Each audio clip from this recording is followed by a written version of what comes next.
Olá pessoal, eu sou Marcelo Martins, eu sou meteorologista, eu trabalho na Epagre Cirem e faço previsão do tempo, clima e mar diariamente, né? Normalmente o nosso dia de trabalho começa às 7 horas, vai até às 11, uma hora de intervalo do almoço, volta meio-dia, depois vai até às 4 da tarde. Né? Normalmente, como é que funciona a condição da previsão do tempo? Logo no início da manhã, a gente faz uma análise prévia, rápida, né? Naturalmente, a gente tem na cabeça o que estava sendo previsto nos dias anteriores, como, por exemplo, hoje é sábado, eu já sabia que ia ter sol, domingo vai ter sol de novo, segunda-feira, terça, quarta. Então, todos os dias que eu vou chegar aqui, eu já sei mais ou menos qual é a previsão para aquele dia. Então, como é que funciona? Eu pego, já de cara, olho uma imagem de satélite e vejo quais são os sistemas que estão atuando, né? Logo de cara, faço uma nefanálise ali, né? Não nos dados, mas a gente olha principalmente a tela aqui do computador e olha nos canais que estão disponíveis. Normalmente infravermelho, que tem o dia todo, e ele realça ali, por exemplo, se tem alguma condição de tempestade. Se não tiver, a gente olha no visível quando está disponível, logo no início da manhã. Ele está começando a melhorar, né? Então eu consigo ver com bastante detalhes. Aí eu olho aonde tem nebulosidade, onde está aberto, qual é a direção e velocidade do vento. A gente vai até o AgroConnect, que é uma ferramenta que está disponível gratuitamente, que coloca em quase que tempo real o que a gente tem de temperatura, vento, ar, direção, velocidade, qual é a intensidade do vento, quais são as temperaturas mínimas, onde é que fez mais frio, onde é que fez mais calor. Então eu tenho uma análise rápida na condição do tempo. Aí sim, eu vou começar a olhar os modelos meteorológicos. Tem vários, né, de média escala, pequena escala, grande escala, como por exemplo o GFS, o WRF, o ICON, né, o GEM, o próprio SMWF. Então eu tenho vários recursos, não são tão iguais não, né? São fórmulas físicas, matemáticas que recebem dados reais, tanto de toda a atmosfera quanto de superfície. É como se eu batesse uma fotografia e animasse essa fotografia para frente. Então é isso que eu consigo olhar. Então eu olho o determinado modelo lá, vejo se ele está coerente com a realidade, aí sim a gente começa a atribuir as condições do tempo para aquele dia. Como a gente faz isso? A gente tem tipo uma colazinha, tem até aqui, ó. A gente tem uma cola, ó, só para vocês terem uma ideia, né?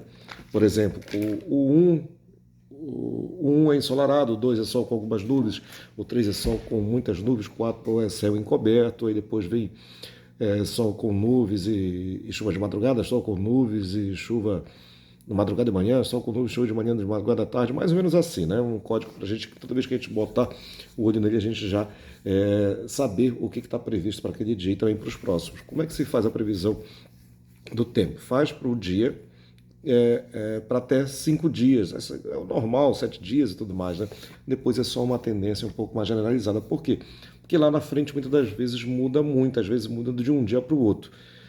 Por exemplo, pra vocês terem uma ideia, né? Mas tem uma frente fria que vai passar lá na outra segunda-feira, sem ser nessa que vai chegar agora, ou seja, daqui a 8, 9 dias.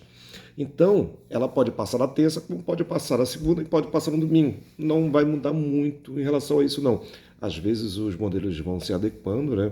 Por isso que muitas das vezes a gente tem uma previsão de neve, aí depois ela não se confirma, ou a gente não tem uma previsão e o fenômeno aparece, seja ele lá o qual for, né? Então a gente tem que atualizar isso, os modelos eles atualizam a cada, por exemplo, 3 horas, eles rodam de novo, então você vai acompanhando, vai atualizando daqui o que acontece para frente, né? Então, o que a gente tem que fazer? A gente tem que fazer a previsão e acompanhar ela e adequar ela para ver se ela realmente está acontecendo. Ó, vai chegar uma frente fria no período da tarde para a noite de hoje. Se ela já está ainda, por exemplo, no Rio Grande do Sul, então ela vai atrasar. Ou se ela já está no Paraná, ela já passou. Então eu tenho que rapidamente me adequar me fazer compreender, tanto no texto, quanto no vídeo, quanto nos áudios, né? Então a gente grava de várias formas. Então acaba que tem uma conexão assim bem legal, bem interessante, né? Só que as pessoas que estão vendo também têm que acompanhar essa mudança, né? Não dá para você ver a previsão do tempo lá na segunda-feira para o domingo e ficar com aquilo na cabeça, não, vai ser aquilo mesmo. Às vezes muda um pouquinho, às vezes era um dia totalmente ensolarado, mas não, já vai ter um pouco mais de nuvens, vai ter até uma condição de chuva à noite. Então a pessoa, poxa, mas é raro. Eu disse, não, naquele dia a previsão é essa, mas a previsão de hoje, sábado para amanhã, continua sendo de sol, tem até um pouco mais de nuvem em relação a esse sábado, né? Então as pessoas têm que dar uma acompanhada, né? E tem vários institutos, né? Tem os oficiais, que são os governamentais, tem os da iniciativa privada, por exemplo, a Climatempo, a Metsul, são muito boas, muito legais, né? Elas atuam,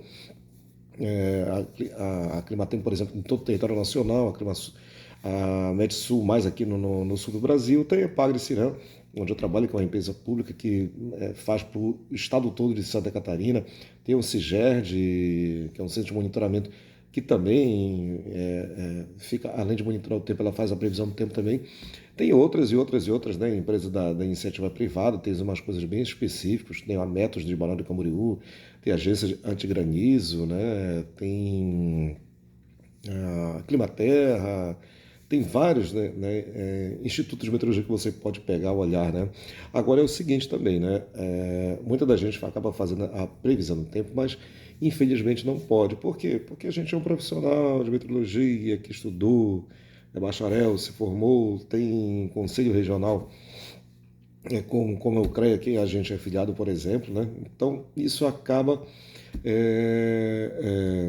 fazendo por força de lei que as outras pessoas, quando fazem isso, elas exercem ilegalmente a profissão. Então, seja sempre legal assim conosco e acompanhe a gente que tem formação na área, né? Ou seja, alguns engenheiros, alguns climatologistas, pessoal que se auto-intitula previsor do tempo acaba não sendo. E porque é muito fácil, tem vários aplicativos aí, tem sites diversos, Conta Ventos Cai, Wind, etc, etc, né? Que você vai lá, olha, interpreta e já vai fazendo a previsão do tempo. Infelizmente não é assim, senão seria fácil ser médico, dentista, advogado, engenheiro e tudo mais, né? Então a gente sempre tem que guardar essa proporção, beleza? Então outra hora eu venho, gravo outro vídeo e a gente faz um bate-papo aí bem legal, beleza?